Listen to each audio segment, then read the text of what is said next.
మీ business ఏదైనా మీ ఊర్లో promotion చేయాలంటే అది సుమన్ టీవీతోనే సాధ్యం. ఇప్పుడే సంప్రదించండి. కాంగ్రెస్ కమ్యూనిస్ట్ పార్టీలు టీఆర్ఎస్ పార్టీ ఎప్పుడు కూడా కలిసి పనిచేస్తున్నాయి. ఏదో సందర్భంలో కలిసి పనిచేస్తూ ఉన్నాయి. బీజేపీ దీంట్లో ఎక్కడ కూడా భాగస్వామ్యం లేదు. ఏ రోజు కూడా లేదు. ఎక్సెప్ట్ ఇన్ ద ఇయర్ 1967 1967 సంవత్సరం తప్పితే మళ్ళీ ఇంతవరకు ఎప్పుడు కూడా కలిసి పనిచేసింది లేదు. దుర్మార్గం ఏంటంటే వీళ్ళు ఎప్పుడుగా కూడా ఏ సమావేశం జరిగినా, కలెక్టరేట్ మీటింగ్ జరిగినా, విద్యా సదస్సు జరిగినా, రాజకీయ సభలు జరిగినా బీజేపీనే తిట్టడం ఎజెండా. వాళ్ళకి లాభిస్తుందని అనుకుంటా ఉన్నారు. వాళ్ళ లాభం ఎంత వచ్చిందంటే 29 రాష్ట్రాల్లో ఇవాళ కాంగ్రెస్ పార్టీ 3 రాష్ట్రాలకు పరిమితం అయిపోయింది. 3 రాష్ట్రాలకే పరిమితం అయిపోయింది. ఈ ఉంటారా ఊడిపోతారా ముఖ్యమంత్రులు ఇద్దరని చెప్పేసి అని పొద్దున్న లేస్తే పేపర్ చూసుకుంటా ఉన్నారు. ఇద్దరు, కర్ణాటక ముఖ్యమంత్రి, తెలంగాణ ముఖ్యమంత్రి కూడా. ఇన్నర్ సెన్స్ వాళ్ళు ఇన్నర్ పార్టీ సంబంధించిన నాయకులు వాళ్ళు చూసుకుంటా ఉన్నారు. ఎక్కడ కూడా బీజేపీ పెరుగుతుంది తప్పితే ఎక్కడ కూడా బలైన పడలేదు. ఎక్కడ ఎన్నిక జరిగినా, ఎక్కడ ఉప ఎన్నిక జరిగినా, ఎక్కడ సాధారణ ఎన్నికలు జరిగినా, ఏ రాష్ట్రంలో ఎన్నిక జరిగినా మార్పు అనేటువంటిది ప్రజలు కోరుకుంటున్నారు. బీజేపీ కంటే ప్రజలు ఎక్కువ కోరుకుంటున్నారు. శక్తికి సామర్థ్యానికి మించి ప్రజలు బీజేపీని గెలవాలని చెప్పేసి అని పట్టుదలతో గెలిపిస్తున్నారు. ఇది తెలంగాణ మినహాయింపు కాదు. బై డిఫాల్ట్ పొరపాటున ప్రజలు ఇప్పుడు గ్రహించినారు. పొరపాటు చేసినాము, కాంగ్రెస్ చేతిలో ఈ రాష్ట్రాన్ని పెట్టినామని చెప్పేసి బాధపడుతున్నారు. కాంగ్రెస్కి ఎన్ని సీట్లు వచ్చినాయి పార్లమెంట్లో, బీజేపీకి ఎన్ని సీట్లు వచ్చినాయి. సో 50-50. మీరేం ఎక్కువేం కాదు, మీరు అధికారం ఉండొచ్చు, శాశ్వతం కాదు. బట్ ఇవాళ శాసన మండలి జరబేటి 3 ఎన్నికలలో బై అండ్ లార్జ్ కరీంనగర్ నుంచి అటుపక్క కావచ్చు, ఆదిలాబాద్ వరకు కావచ్చు, ఇటుపక్క మొత్తం యావత్ తెలంగాణ మొత్తం మీద ఇవాళ ఈ యొక్క ఎన్నిక ఒక ప్రతిష్టాత్మకమైన 75 అసెంబ్లీలకు ప్రతిరూపం ఈ యొక్క ఎన్నికలు. 3 సీట్లు భారతీయ జనతా పార్టీ గెలవాలని చెప్పేసి అని పట్టుదలతోటి ఓటర్లు ఆలోచన చేస్తున్నారు. ఓటర్లు మమ్మల్ని ఫోన్ చేస్తున్నారు. మొదటిసారి నేను 45 ఏళ్ళ నుంచి ఈ యొక్క పార్టీలో పనిచేస్తాను. మొదటిసారి ఓటర్లే స్వయంగా ఫోన్ చేసి చెప్తున్నారు. టీచర్స్ మా పట్ల, మా యొక్క ఆలోచన పట్ల, మాకు ఆలోచన విధానం పట్ల, మాకు ఆశయ ఎజెండా పట్ల అనేక మంది విభేదించారు. కానీ బీజేపీ ఈరోజు గెలవాలి.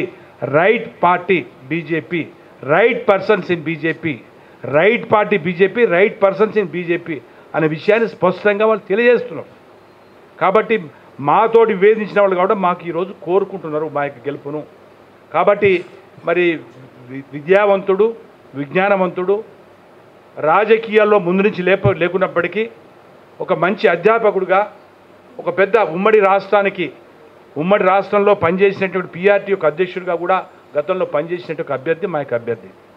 తప్పనిసరిగా ఈ యొక్క రాబోయేటువంటి యొక్క శాసన మండలి ఉపాధ్యాయ ఎన్నికకు జరగబోయే ఎన్నికల్లో తీర్పిచ్చేటువంటి జిల్లా హన్మకొండ జిల్లా.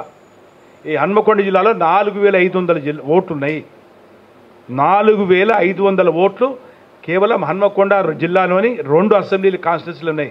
యావత్ మొత్తంలో 11 జిల్లాలో ఎక్కడ కూడా ఇంత ఓటర్స్ లేరు. అధికంగా ఈ యొక్క మొత్తం ఉమ్మడి జిల్లాలో 11,000 ఓట్లు వస్తున్నారు.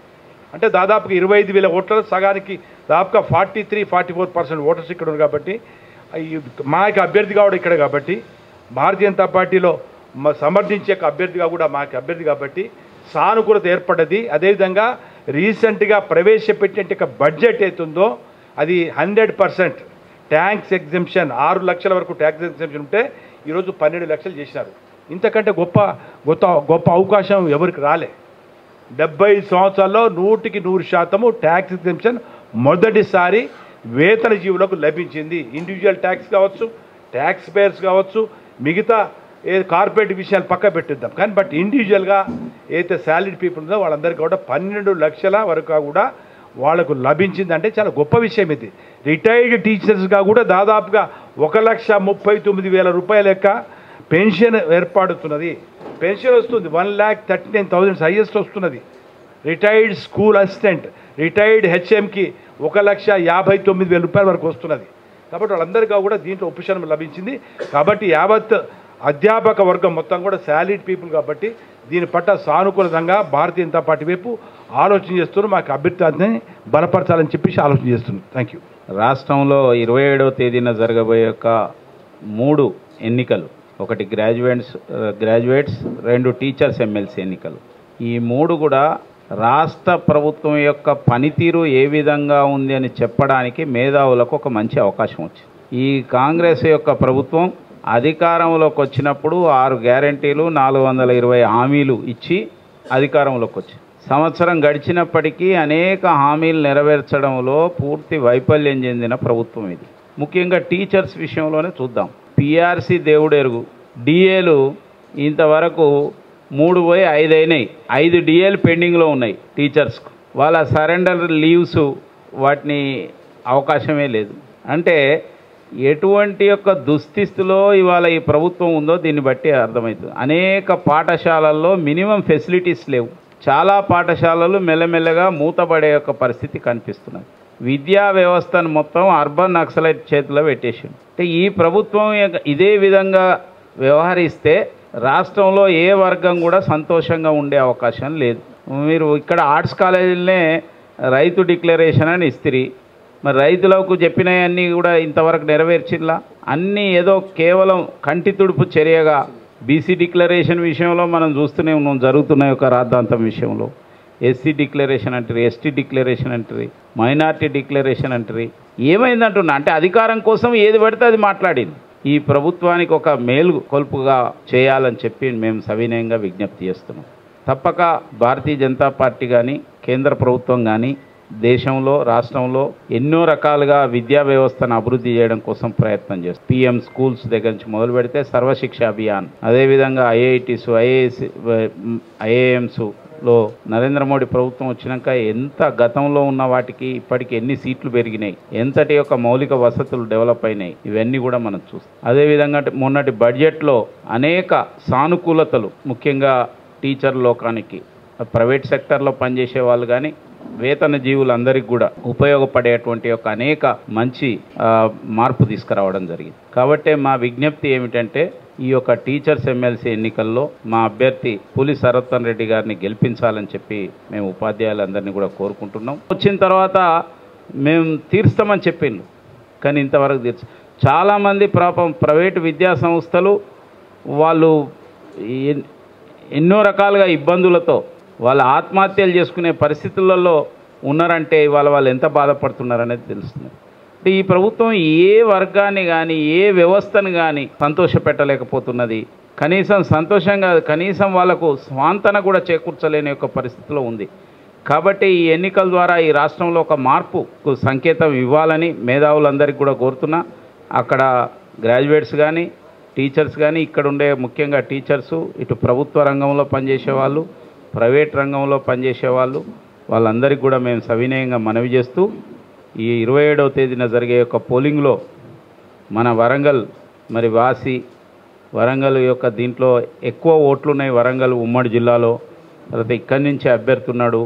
కాబట్టి తప్ప గెలిపించడం ద్వారా మీ సమస్యల పరిష్కారం కోసం అభ్యర్థితో పాటుగా మేము రాబోయే రోజుల్లో కేంద్ర ప్రభుత్వం నుంచి కానీ రాష్ట్రం నుంచి కానీ మీకు అన్ని విధాలుగా అండగా ఉంటామని కూడా ఈ సందర్భంగా నేను తెలియజేస్తున్నాను. Thank you.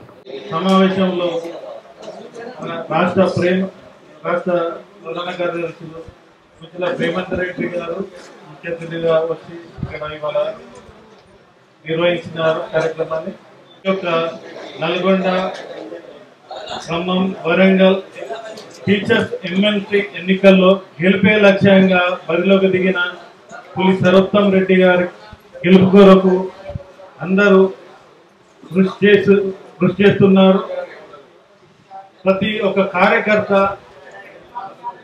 ఈ సమయాన్ని వెచ్చించి ప్రతి ఒక్క ఓటర్ దగ్గరికి వెళ్ళి ఓట్లు అభ్యర్థిస్తూ గెలిపే లక్ష్యంగా పనిచేస్తున్న అందుకు అందరికీ ధన్యవాదాలు తెలియజేస్తూ, ఇక్కడ మా యొక్క అభ్యర్థి యొక్క తన యొక్క ఏదైతే నిజాయితీగా పనిచేసిన ఇన్ని రోజులు పిఆర్టీలో అధ్యక్షుడిగా పనిచేసినాడు, కష్ట నష్టాలు అన్ని చూసినాడు, టీచర్స్ యొక్క బాధలు ఏంది అనేది